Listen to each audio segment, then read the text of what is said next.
Assalamualaikum warahmatullahi wabarakatuh.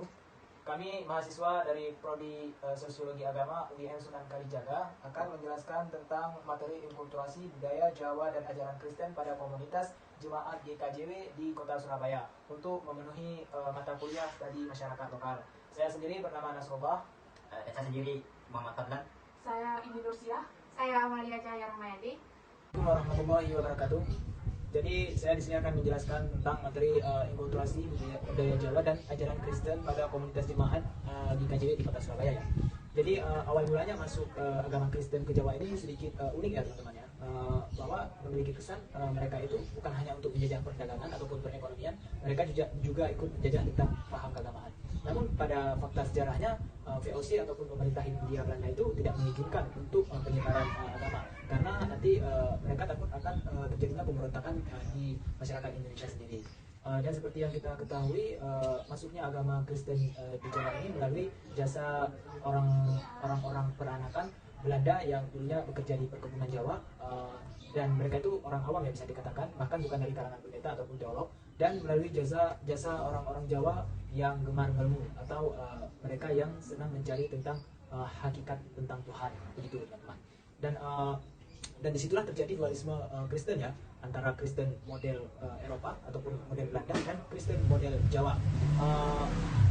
Jadi dari sejarah keagamaan itu kita tidak bisa memisahkan agama Kristen itu muncul dan berkembangnya itu pada abad ke-19, yaitu di salah satu desa agraris, yaitu desa Mojowarno yang jaraknya itu 15 km dari Jombang, dan mereka menamakan GKJW atau Gereja Kristen Jawi Wetan, dan itu sudah tersebar di beberapa wilayah seperti perbatasan Jawa Timur, Ngawi dan perbatasan Jawa Timur dan Jawa Tengah, Ngawi, dan ujungnya Jawa Timur yaitu Banyuwangi ya kalau nggak salah. Dan yang menarik di sini adalah bagaimana agama Kristen ini tetap eksis, dan mereka itu bahkan penyebarannya di Kota Surabaya itu sangat banyak. Nah, itu kalau nggak salah itu ada 9 gereja ya di Surabaya dan 150.000 pemeluk agama Kristen dengan jemaat-jemaatnya. Dan Surabaya sendiri kita ketahui bukan sebuah pedesaan yang gimana tradisinya tidak terlalu kuat. Mereka itu bahkan ya banyak orang-orang masuk gitu. Jadi mereka itu bahkan masih eksis atau yang kita kenal dengan gereja Kristen yang benar. Mungkin hanya itu saja yang dapat saya sampaikan. Assalamualaikum. Baik, di sini saya akan melanjutkan menjelaskan mengenai inkulturasi budaya Jawa. Sebelum lanjut menjelaskan apa itu inkulturasi, terlebih dahulu saya akan menjelaskan apa itu konsep budaya. Konsep budaya dalam ajaran Kristen merupakan suatu budaya yang memiliki latar belakang pada kepercayaan masyarakat itu tersendiri. Adapun unsur-unsur kebudayaan yang meliputi antara lain bahasa, sistem organisasi sosial, sistem mata pencaharian, sistem teknologi, sistem pengetahuan, kesenian, dan religi. Setiap unsur tersebut memiliki 3 wujud kebudayaan, yaitu sistem budaya, sistem sosial, dan artefak. Di sini terdapat definisi kebudayaan menurut para ahli yang menjelaskan bahwa budaya adalah sistem simbol. Yang dimaksud sistem simbol adalah kita dapat memahami makna dari suatu kebudayaan atas seseorang tersebut yang dapat ditafsirkan melalui simbol-simbol yang dipergunakan oleh seseorang tersebut.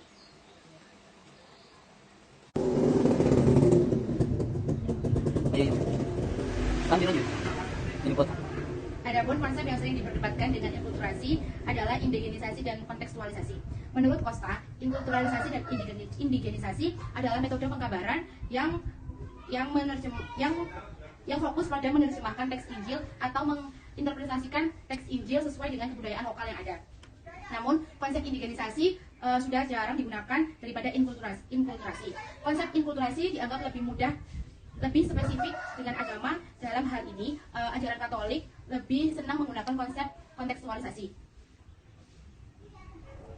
Alasannya adalah di luar gereja, konsep tersebut tidak digunakan sehingga menjadi tidak komunikatif dan sangat mempersulit dialog dengan orang-orang di luar gereja tersebut. Selain itu konsep kontekstualisasi secara eksplisit mencakup cakupan yang amat luas, bukan saja menyangkut budaya, melainkan juga menyangkut ekonomi, politik, dan seluruh pengalaman hidup manusia. Ada dua ekonomi, politik, dan seluruh pengalaman hidup manusia. Ada dua bentuk perbedaan antara kontekstualisasi teologi dan teologi kontekstual.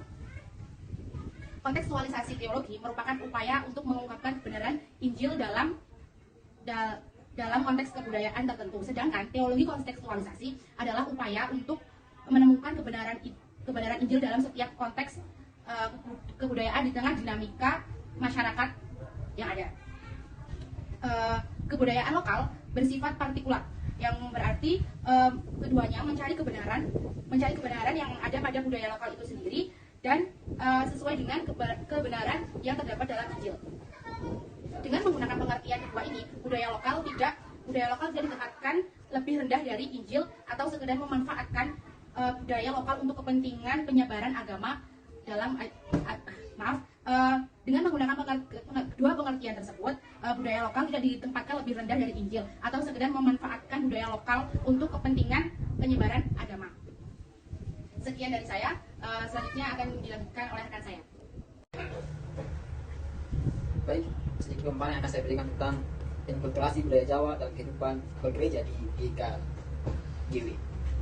Pemaparan yang telah diberikan dengan saya tadi mengenai pengertian inkulturasi, di mana di situ dikatakan bahwa inkulturasi itu adalah orang-orang Jawa yang menganut agama Kristen namun tidak melepas backgroundnya sebagai orang Jawa atau budaya kejawaannya. Dan pengertian yang lebih dalam, sebenarnya inkulturasi ini adalah bagaimana menyamakan bahasa yang dibawakan orang Eropa itu disamakan dengan nada dan budaya Jawa. Artinya bahwa artinya bahasa yang digunakan dalam Alkitab itu berbeda konteksnya dengan budaya Jawa. Untuk itu harus disamakan agar supaya orang-orang yang mempelajari atau orang Jawa yang mempelajari Alkitab itu mengerti apa yang disampaikan dalam Alkitab tentang ajaran ketuhanannya. Namun harus kita lihat bahwa inkulturasi ini berbeda dengan kontekstualisasi. Jika kontekstualisasi itu hanya bagaimana dalam pengajaran Alkitab itu mereka hanya menggunakan dari luarnya saja tanpa memahami bagaimana mereka menjadi orang Jawa. Untuk itu inkulturasi ini adalah orang-orang atau yang menyampaikan ajaran Alkitab itu harusnya menyerap atau mengetahui budaya Jawa yang sebenarnya. Tidak hanya itu, dalam keseharian anggota atau jemaat GKJW ini, kita melihat bagaimana inkulturasi masuk dalam kehidupan mereka. Kita lihat seperti ritual undur-undur. Ritual undur-undur adalah ritual bagaimana menyukuri kenikmatan yang telah diberikan. Dalam sejarahnya undur ini adalah bagaimana mereka menyukuri apa yang telah diberikan Dewi Sri sebagai yang disebut dengan Dewi Padi, yang mana Dewi Sri telah memberikan mereka hasil dari tanam-tanam mereka yang melimpah. Untuk itu dalam pandangan agama Kristen tidak ada bedanya, namun dalam menyerap budaya ini agama Kristen mengatakan bahwa Dewi Sri itu diganti dengan Tuhan, sehingga Tuhan hanya memberikan rahmat mereka, yang memberikan rezeki kepada mereka dengan hasil yang baik padi ataupun buah yang lain. Kemudian dalam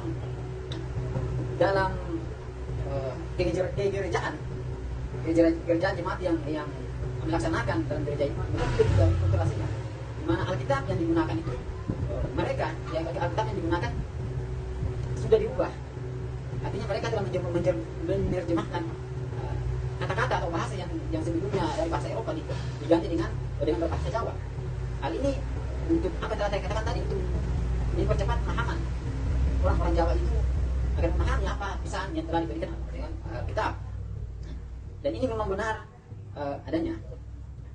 Mungkin itu saja yang sedikit pemaparan mengenai inkulturasi ini dalam kegiatan dalam budaya Jawa dalam kehidupan bergereja. Assalamualaikum. Oke, baik. Materi yang selanjutnya adalah kekristenan Protestan di Jawa.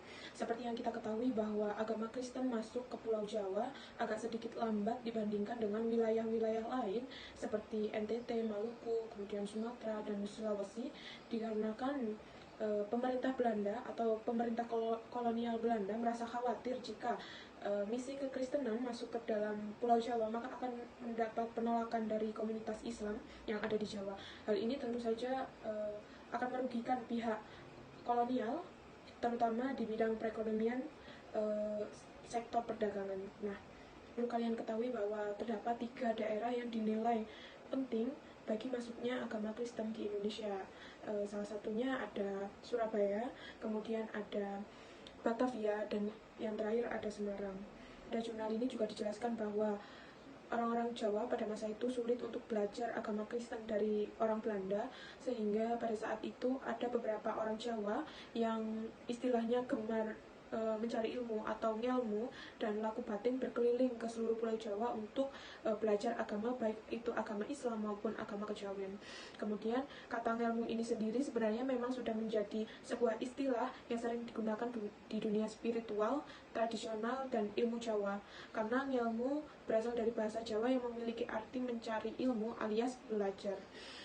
Nah, sebagai contohnya orang Jawa yang gemar ngelmu atau mencari ilmu ialah Kiai Sadrah, kemudian ada lagi Kiai Tunggulung.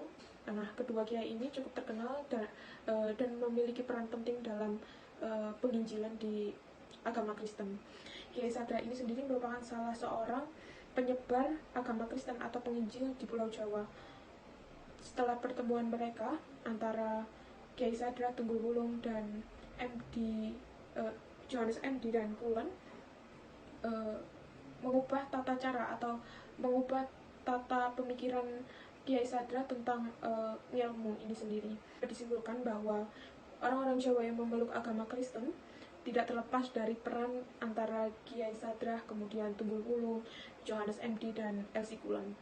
Johannes MD lahir pada tahun 1774 di Jerman dan merupakan anak dari seorang petani yang dibesarkan dalam tradisi yang memegang teguh ketaatan dan kesolehan yang total. Ia kemudian ikut pelayaran ke wilayah Indonesia dan menjadi tentara pada saat Raffles memerintah. Kemudian beberapa tahun kemudian Johannes MD ini mengundurkan diri dan menikah dengan wanita asli Jawa yang keturunan dari Keraton Solo. Kemudian setelah ia mendapatkan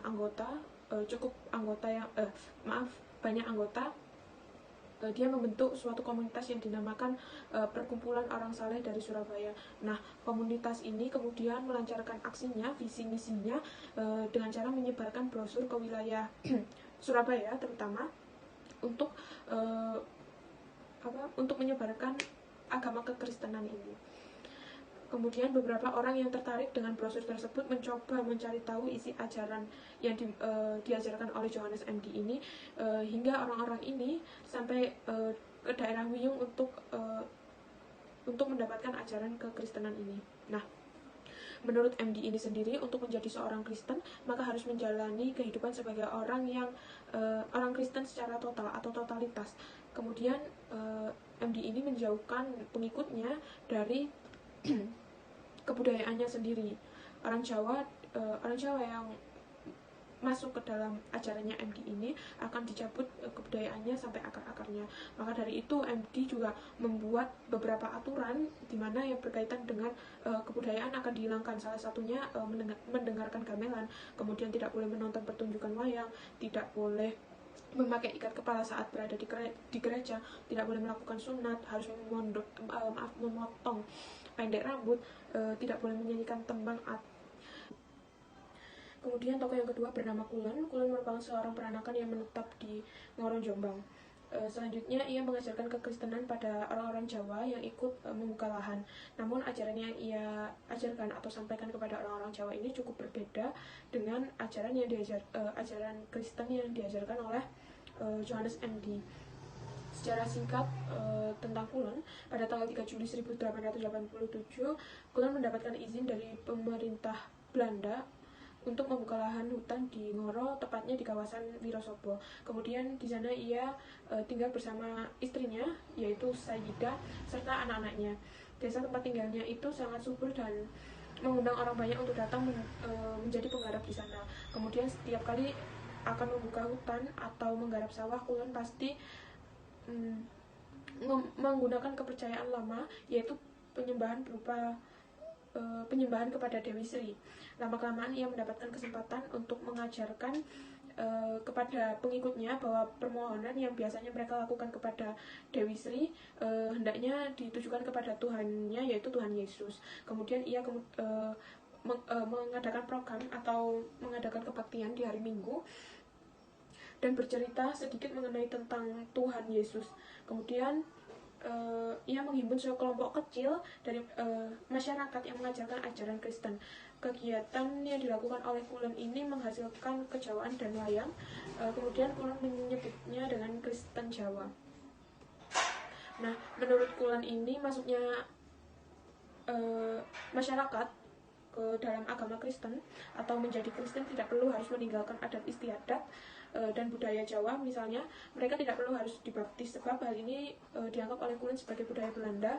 Kemudian Kristen diajarkan oleh Kulon memadukan dengan ajaran Kristen dengan mistik Jawa. Nah, konsep pengajaran lebih dekat pada bentuk sinkretisme daripada inkulturasi. Nah, dari penjelasan atau ulasan yang tadi bisa disimpulkan bahwa